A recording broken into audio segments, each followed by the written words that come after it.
Hey, how you doing? It's Brooklyn Prepper back again.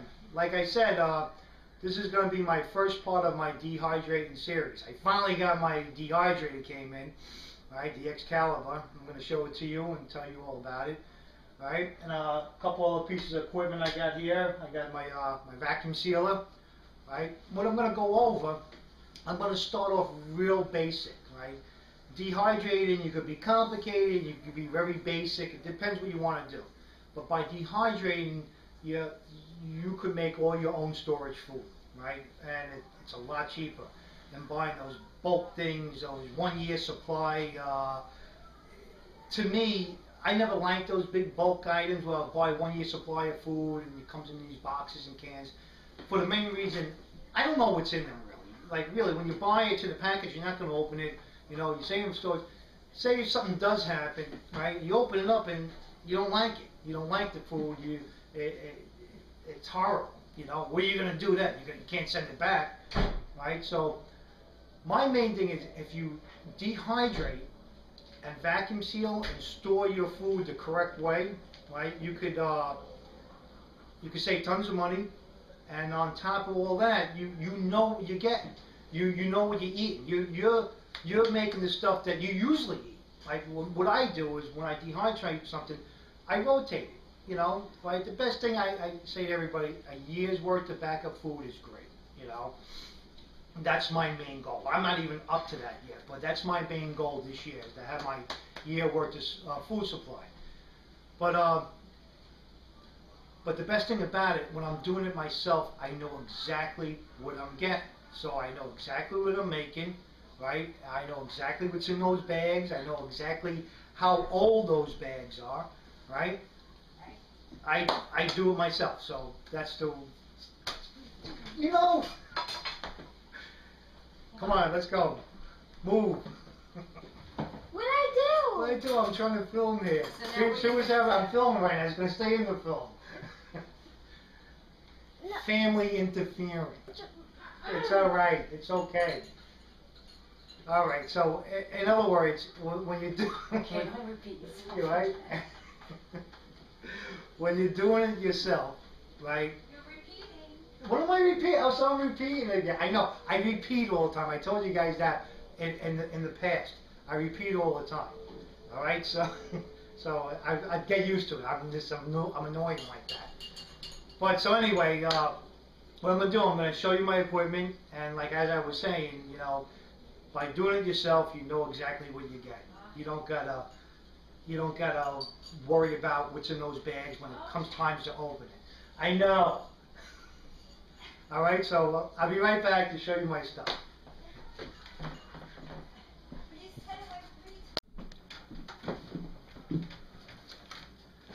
Okay, the first thing I'm going to show you is I bought a vacuum sealer. It's a food saver. It wasn't at $150. Right. What I like about it, you have the roll inside, right, where you can pull as much paper as you want out, and then it comes with a cutter on it. But what I like about this is the model number on this is V3250. So that's V3250. What I liked about this one, you still manually push it down, right? Less moving parts. The food saver, they come out with fully automatic ones where you just stick the paper in and it closes down. To me, I feel like the less moving parts, the better. All right, so this is the food saver, and it works good. I tried it out already. Like I said, this is all my new stuff I just got, and it also comes with a little attachment here, a port, where you could vacuum seal jars and other containers by buying the attachment. So you put this in, and you can vacuum seal your jars with it also. Alright, so that's the food saver vacuum sealer, which is pretty good. I'm going to show you it in action. Another thing you're going to want when you're vacuum sealing is oxygen packs. These are oxygen absorbers, right? You're going to use these along with this for long-term storage. So these are oxygen absorbers. These are great things you're gonna get. These are 300 cc's, and I got 100 cc's. Okay, I'll go on more about these a little later. Alright, and of course some vacuum seal bags, but this one has the roll also, and you can use bags with it also. And last but not least is your Mylar bags. Alright, so after you completely get a little package going, you're going to seal it in your Mylar bags, and I'm going to show you how to do all that. Alright, so the Mylar bags are good. What happens, it protects the item inside, and it protects it from sunlight and any kind of light, because light on dehydrated food starts to ruin it, spoil it. Okay, so you want to put them in the Mylar bags. Alright, so that's what we got on this. Let me show you the Excalibur that finally came after 3 weeks. Okay, next is, this is the Excalibur dehydrator. What I liked about the Excalibur, of course, this has 9 trays, right? So you can put a lot in here. Okay, so you got 9 trays.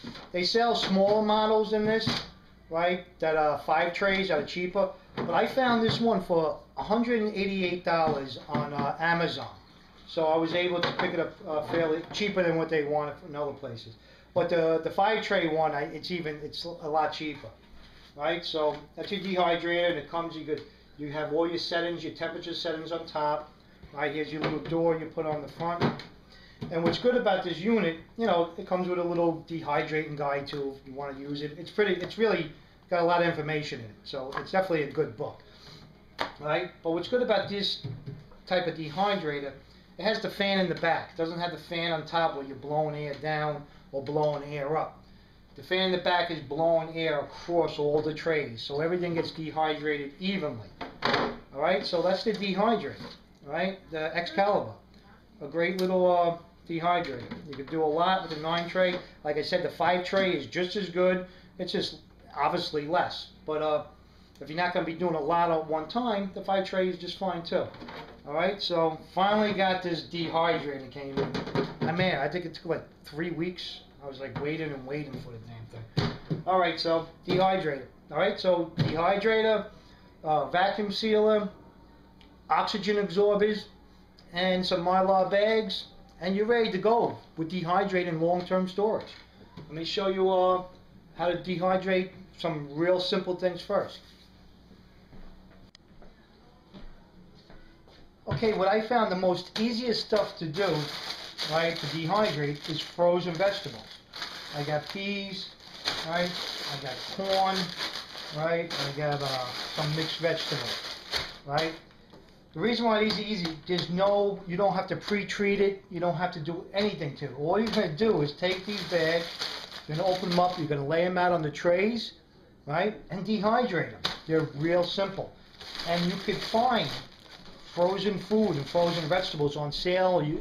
Sometimes you get 2 packs for $1.99. So, right, these are a little bit more expensive because they're organic. Like I said in my other video, I like organic food. You know, that's just me. But you could go to any supermarket, you find sales, and you can get these things for real cheap, right? So they are the easiest things if you're just first starting to dehydrate.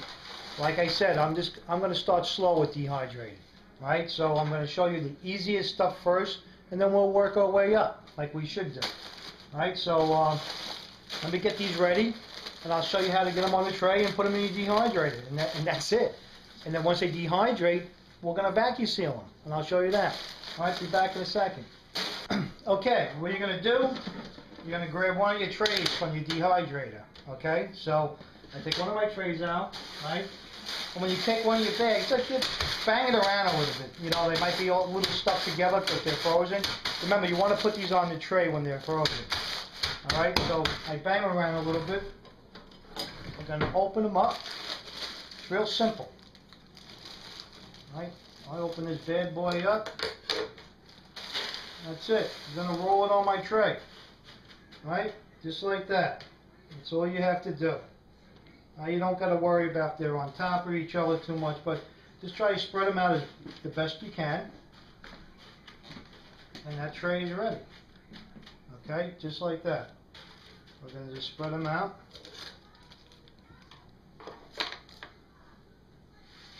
Okay, so that tray, let me just show you. Then we, hold on, let me just move the camera.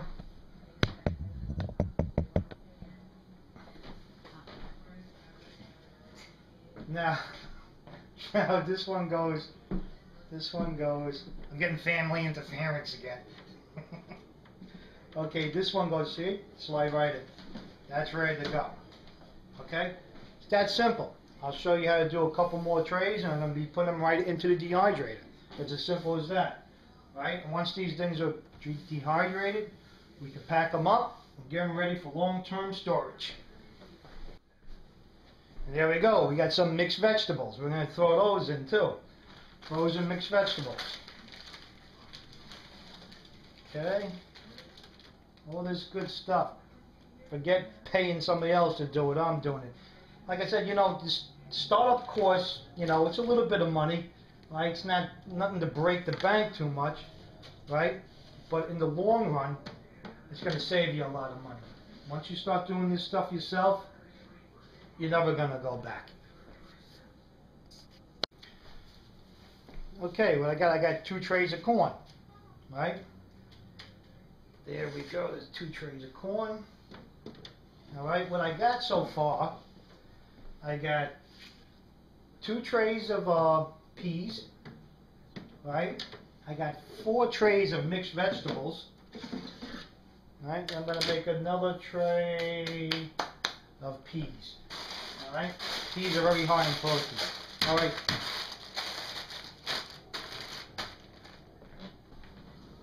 Okay, what I got in there, I got 3 trays of peas. I got 4 trays of mixed vegetables and 2 trays of corn. Okay, what I'm gonna do, the cover just slides right on. It doesn't even lock in. It just hangs there, like that. Okay, and for vegetables, I'm gonna set this dehydrator on 125. Okay. I said a little bit more than 125, right? And there you go. I'm going to dehydrate. It takes a long time, right? So I'm going to call it a night. I'm going to go to bed, and when I wake up tomorrow, I'm going to show you how to package this stuff up and get it ready for long-time storage. I hope you enjoyed it.